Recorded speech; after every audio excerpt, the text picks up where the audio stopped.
नमस्ते सारस्वते देवे गौरवाणी प्रचारिणे निर्विशेष शून्यवादी पाश्चात्यदेशतारिणे जय श्री कृष्ण चैतन्य प्रभु नित्यानंद श्री अद्वैत गदाधर श्रीवासादि गौरभक्तवृंद हरे कृष्ण कृष्ण कृष्ण हरे हरे हरे राम राम राम हरे हरे।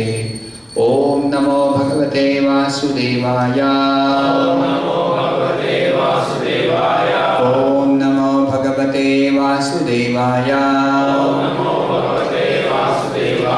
ओम नमो भगवते वासुदेवाय।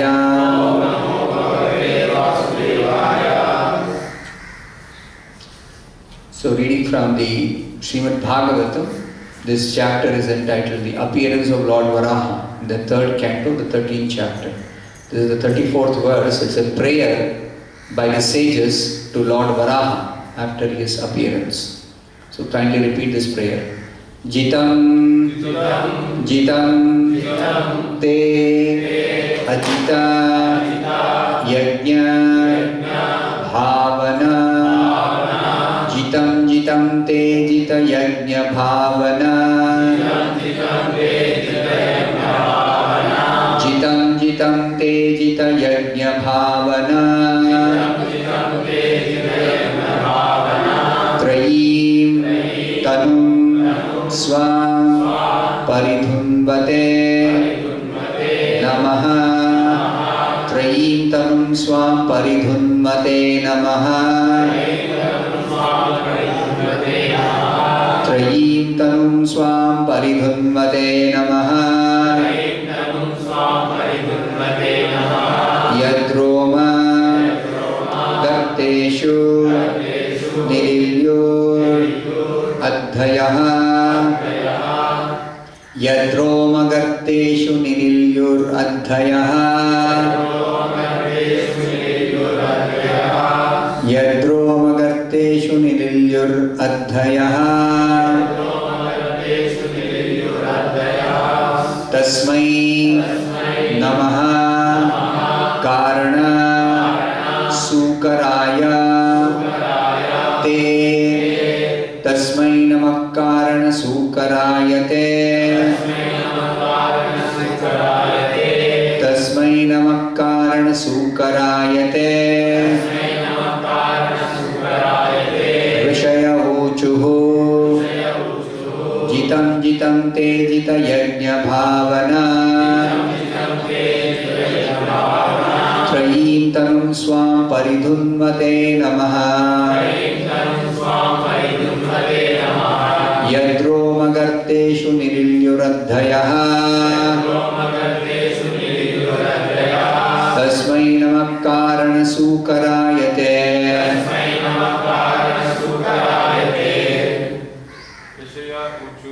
ṛṣaya ūcuḥ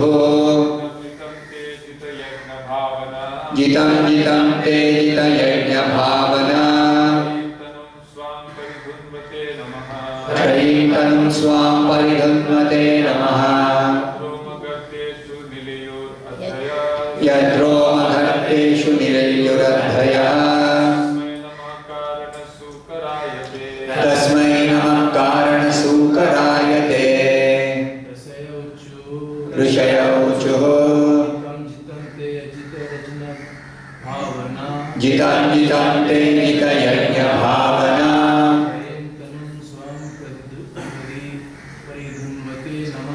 trayīṁ tanum svām paridhunvate namaḥ.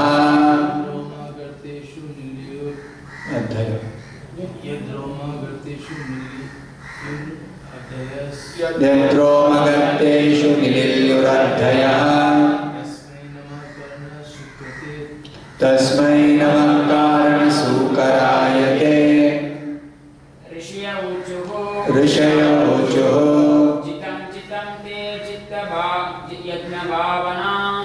jitam te jita yajña-bhāvana.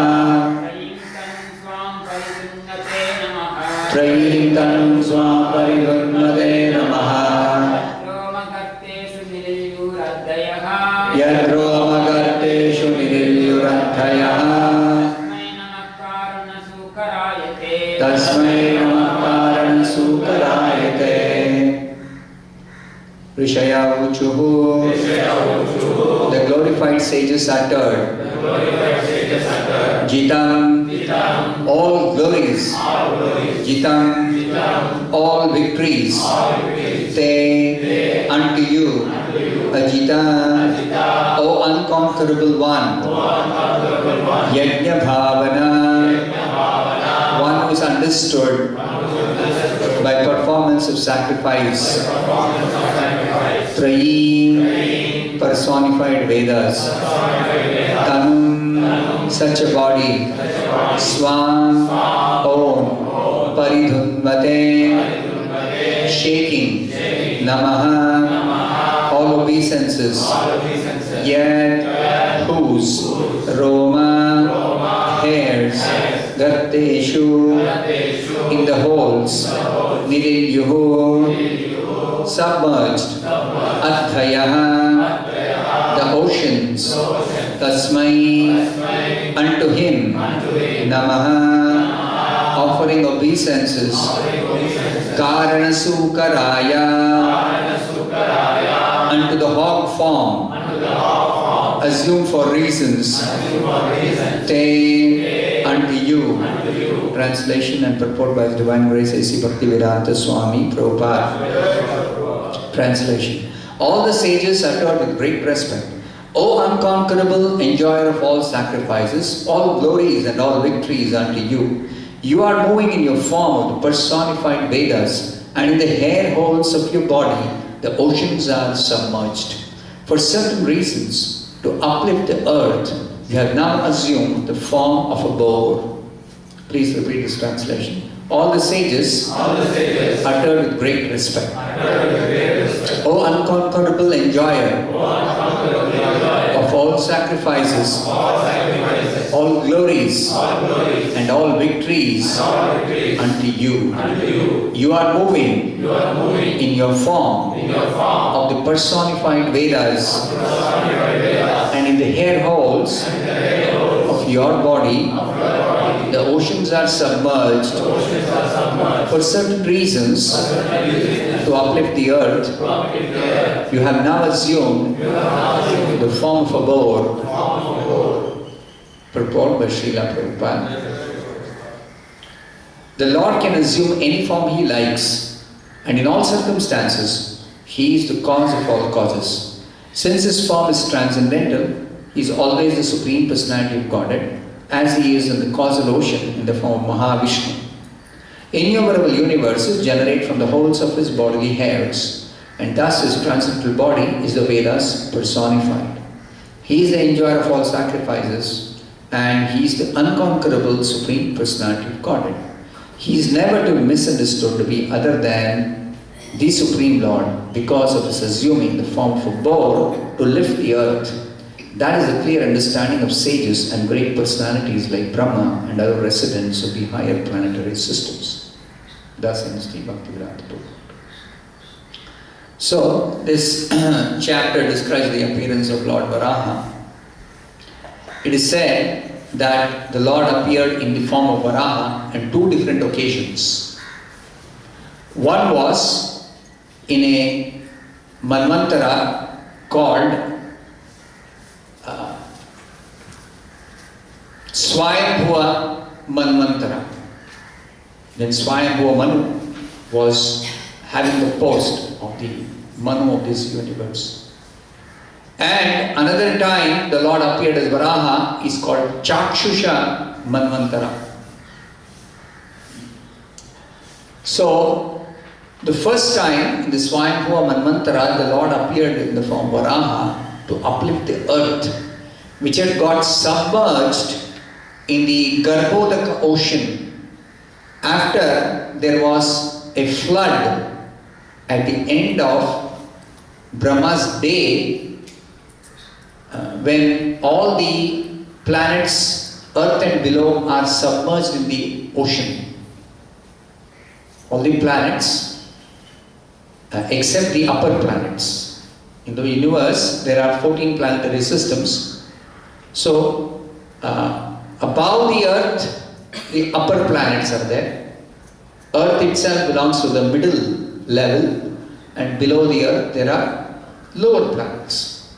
So the middle and lower planets are completely submerged in water at the end of Brahma's day, when there is partial destruction. That's called partial destruction of this universe. And at the beginning of next day of Brahma, the waters recede and all the planets come back to their position, and Brahma begins to create and populate all the planets. But one particular time, at the beginning of Brahma's day, present day, Swāṁ Manu, who was the Manu ruling that first Manvantara at the beginning of Brahma's day, he found that the earth is still within the water of the Garbhodaka ocean. So he approached Lord Brahma and said that the earth is the residing place for so many living entities, especially the human beings. So what is to be done now to bring back the earth above the Garbhodaka ocean? So then Brahma began to contemplate and think, oh, it is beyond our power to do anything. We cannot do. So he began to pray to the Supreme Lord. Even as Brahma was praying,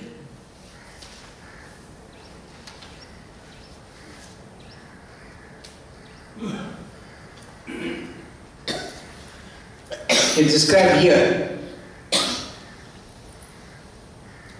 All of a sudden, when Brahma was praying, Brahma's nostril, from out of Brahma's nostril, nose, one small form of a boar came out. The measurement of the creature was not more than the upper portion of a thumb. So big. Such a big means it's so small. So small, one small boar fell out of Brahma's nostril.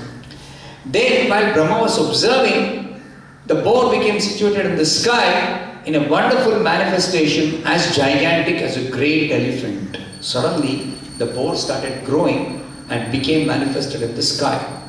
Struck with wonder at observing the wonderful boar-like form in the sky, Brahma, with great Brahmanas like Marichi, as well as the Kumaras and the Manu, began to argue in various ways. Is this some extraordinary entity come in the pretense of a boar? It is very wonderful that he has come from my nose. So Brahma is wondering, who is this? Come from my nose in the form of a boar. First of all, this boar was seen no bigger than a tip of a thumb. Appeared very small. And within a moment, he was as large as a stone. My mind is perturbed. Is he the Supreme Personality of Godhead Vishnu?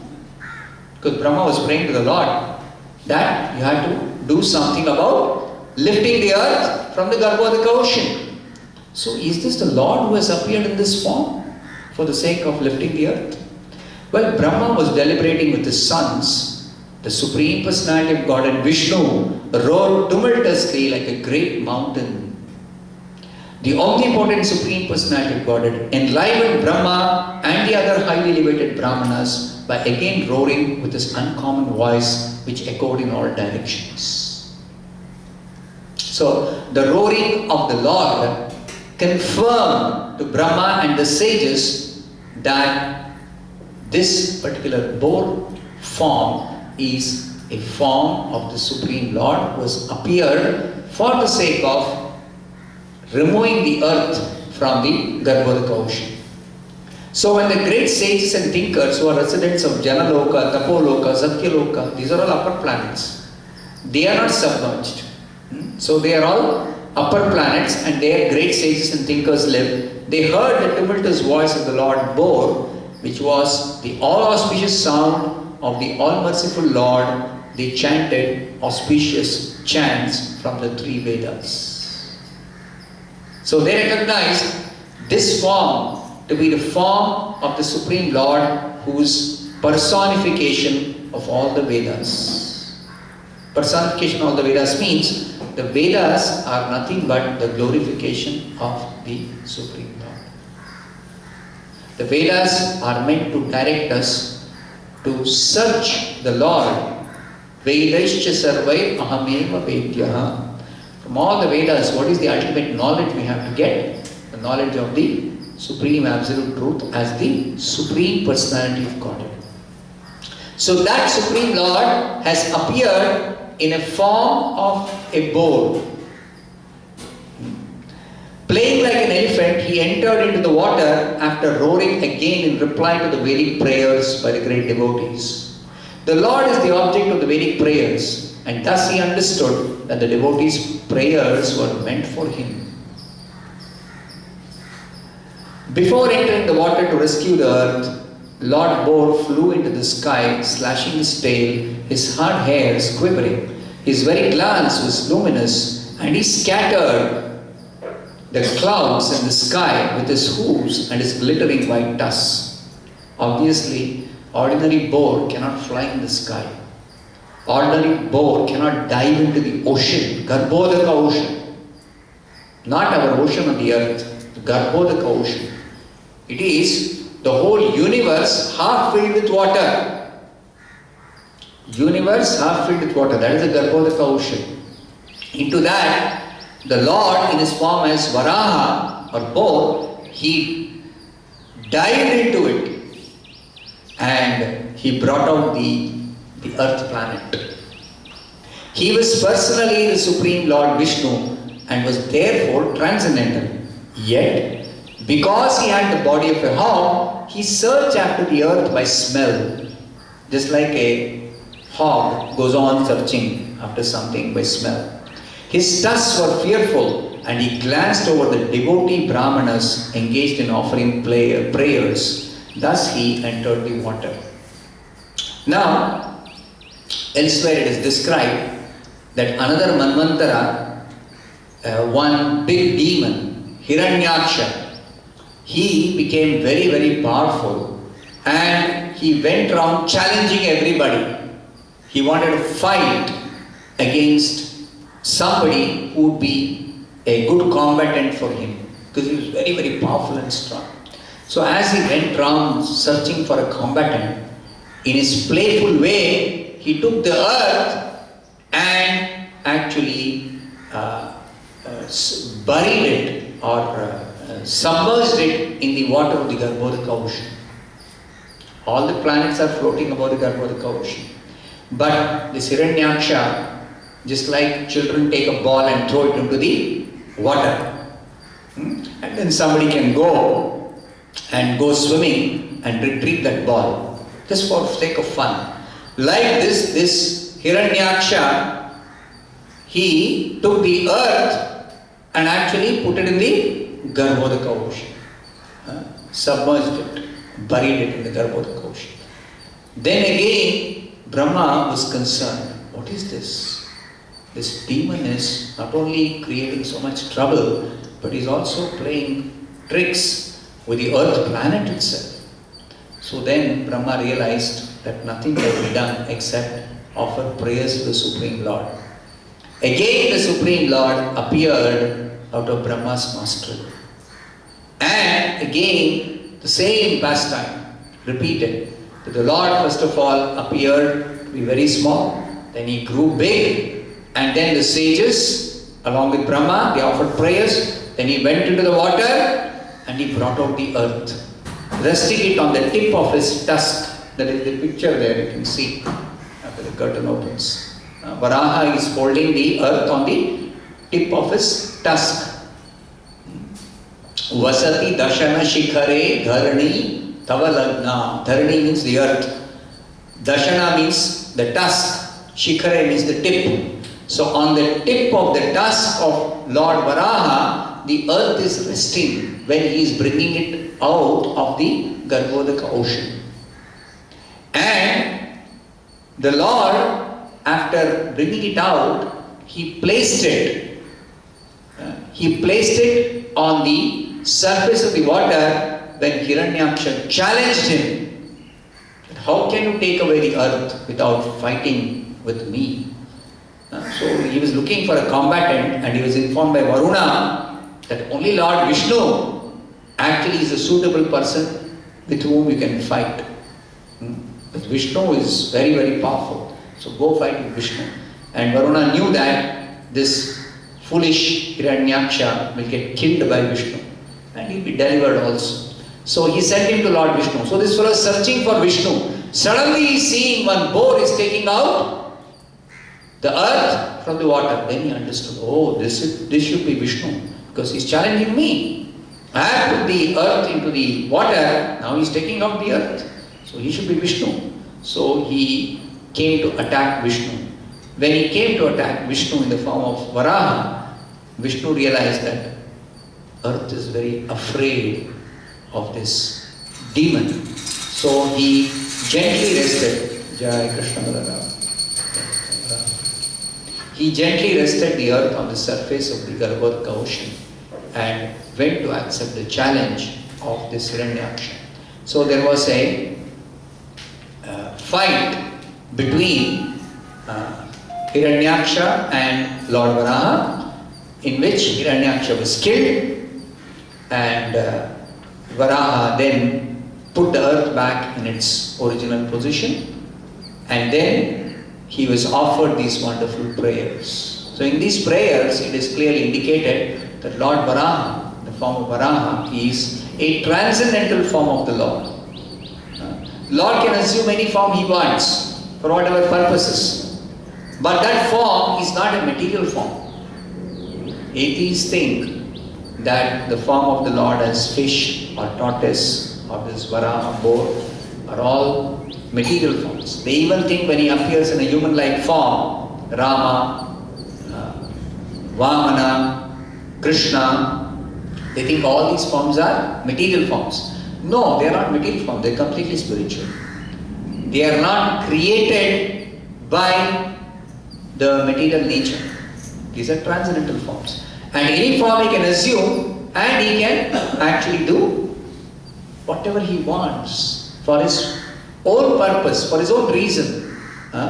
Tasmai namaḥ kāraṇa-sūkarāya. Kāraṇa-sūkarāya means you have assumed this form for certain reason. What is the reason? To lift the earth out of the Garbhodaka ocean. You assume the form of a boar.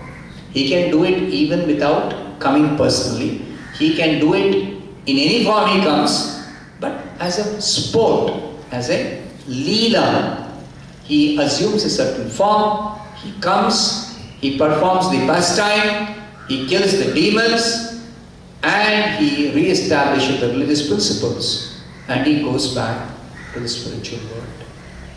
That is called the pastimes of the Lord, lila, lila avatar. So this is a lila avatar of the Lord. For the sake of pastimes, he has assumed this form, Varaha, and he rescues the earth. He answers the prayers of Brahma. He blesses the devotees. He kills the demon, Hiranyaksha, and he establishes the religious principles. As Lord Varaha, it is described elsewhere that he instructed certain sages in the Vedic knowledge, and thereby re-established the Vedic principles in human society. That is also described in Mathura Mahatmya, how Lord Varaha actually visited Mathura and he instructed the Vedas to some saintly persons. So the Lord is the source of the Vedas. He is the one who gives us Vedic knowledge, which describes the absolute truth very clearly. So, as Lord Varaha, he performs so many pastimes. Here, the description is of Lord Varaha performing the pastime of rescuing the earth from the Garbhodaka ocean. Even Jayadev Goswami, when describing the Dashavatara, he describes Lord Varaha as he who rescued the earth from the Garbhodaka ocean by placing it on the tip of his tusk and bringing it out. So this is not possible for anybody. These are extraordinary activities only possible by the Supreme Lord. So let's stop. Srimad Bhagavatam ki jai, Varaha Dev ki jai.